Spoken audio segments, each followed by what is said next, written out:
ಬೇಗ ಬನ್ನಿ. ರಾಜು ನೀನು ಬಂದೇನಪ್ಪ? ಹೌದಣ್ಣ, ಇದೀಗ 6ನೇ ಟ್ರೈನಿಗೆ ಬಂದೆ.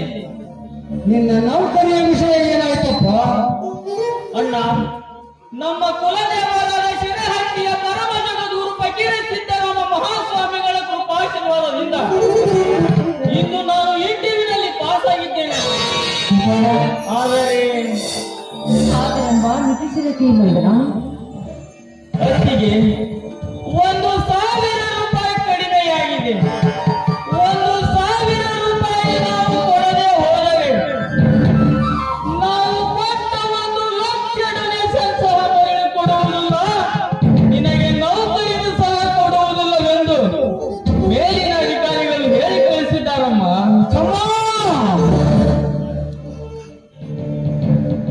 ತಮ್ಮ ರಾಜು, ಮಗನೇ ಮುಡಿಯಲ್ಲಿ ಒಂದು ತುತ್ತು ಅನ್ನ ಗಂಜಿಗೂ ಗತಿಯಿಲ್ಲದೆ ಹೋರಾಡುತ್ತಿರುವಾಗ ಇಂಥ ಸಮಯದಲ್ಲಿ 1,000 ಎಲ್ಲಿಂದ ತರುವುದಪ್ಪ?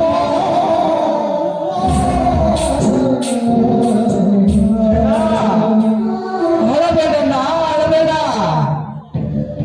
ಈ ನಿನ್ನ ತಮ್ಮ ಅರ್ಜುನ ಜೀವಂತವಾಗಿರುವವರೆಗೂ ಹಣ್ಣತ್ತಿಗೆ ನಿಮಗೆ ಯಾವಾಗ ತೊಂದರೆ ಬಾರದ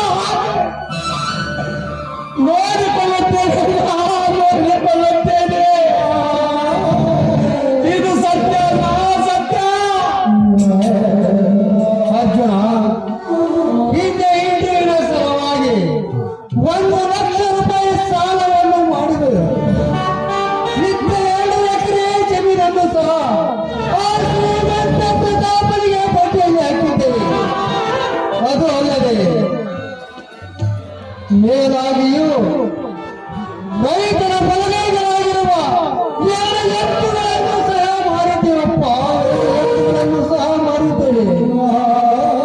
ಅಷ್ಟೇ ಅಲ್ಲಪ್ಪ, ಈ ಮನೆಯೊಬ್ಬ ಮಹಾಲಕ್ಷ್ಮಿಯನ್ನು ಸಹ ಆ ಶ್ರೀಮಂತ ಪ್ರತಾಪನಿಗೆ ಅಡುಗೆಯಿಟ್ಟಿದ್ದೇವೆ. ಅಂದಾಗ ಇನ್ನೆಲ್ಲಿಂದ ತರುವುದಪ್ಪ? 1,000 ರೂಪಾಯಿ ಎಲ್ಲಿಂದ ತರುವುದು?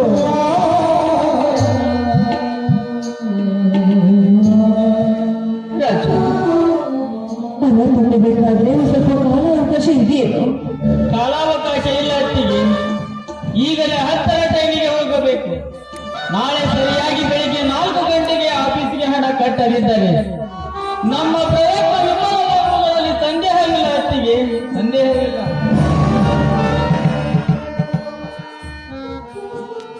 ದೇವಾ ಬಸವೇಶ್ವರ, ಎಂತ